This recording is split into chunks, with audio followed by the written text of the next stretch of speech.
المبشرين بالجنة ليسوا مبشرين بالجنة. سعد بن أبي وقاص اللي مشى يجيب الشباب من الحبشة باش يذبحوهم في مكة مبشر بالجنة. مبشرين بالجنة ليسوا مبشرين بالجنة. سعد بن أبي وقاص اللي مشى يجيب الشباب من الحبشة باش يذبحوهم في مكة مبشر بالجنة. هو سعد بن مالك بن أهيب بن عبد مناف، أحد العشرة المشهود لهم بالجنة، وأحد الستة من أصحاب الشورى، وسابع سبعة في الإسلام، وخال رسول الله صلى الله عليه وسلم، وهو أول من رمى بسهم في سبيل الله. قال له رسول الله صلى الله عليه وسلم: ارمي فداك أبي وأمي.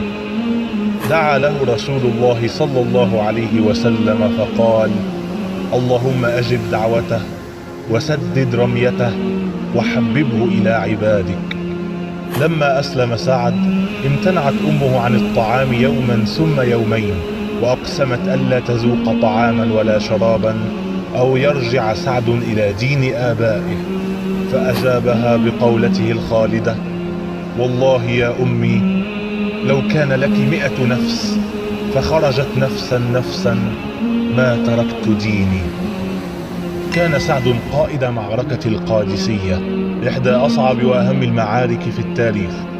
كان فيها عدد مقاتلي المسلمين في حدود 30,000، والفرس أكثر من 200,000 مع 33 فيلا.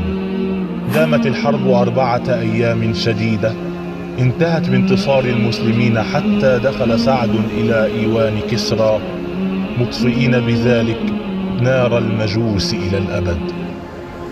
مات سعد سنة 55 من الهجرة وهو ابن 70 سنة، وكان يبعد عن المدينة 10 أميال، ثم حمل على أعناق الرجال حتى صلي عليه في مسجد رسول الله صلى الله عليه وسلم.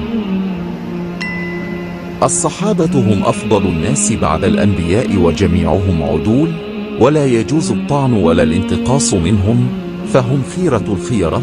قال الله تعالى: والسابقون الأولون من المهاجرين والأنصار والذين اتبعوهم بإحسان رضي الله عنهم ورضوا عنه، وأعد لهم جنات تجري تحتها الأنهار خالدين فيها أبدا، ذلك الفوز العظيم.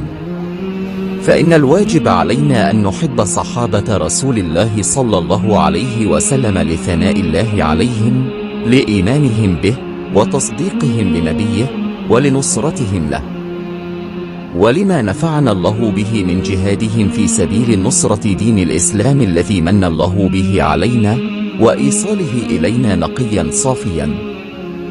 قال الحافظ ابن كثير: والصحابة كلهم عدول عند أهل السنة والجماعة لما أثنى الله عليهم في كتابه العزيز، وبما نطقت به السنة النبوية في المدح لهم في جميع أخلاقهم وأفعالهم، وما بذلوه من الأموال والأرواح بين يدي رسول الله صلى الله عليه وسلم رغبة فيما عند الله من الثواب الجزيل والجزاء الجميل. وقد روى الإمام أحمد عن عبد الله بن مسعود رضي الله تعالى عنه أنه قال: إن الله نظر في قلوب العباد فوجد قلب محمد صلى الله عليه وسلم خير قلوب العباد، فاصطفاه لنفسه فابتعثه برسالته.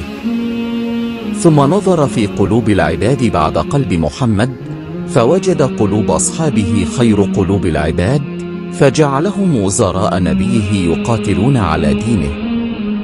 ولقد عد العلماء قديما الطعن في أصحاب رسول الله صلى الله عليه وسلم علامة على أهل البدع والزندقة الذين يريدون إبطال الشريعة بجرح رواتها. وقال الإمام البربهاري: واعلم أن من تناول أحدا من أصحاب رسول الله صلى الله عليه وسلم فاعلم أنه إنما أراد محمدا، وقد آذاه في قبره.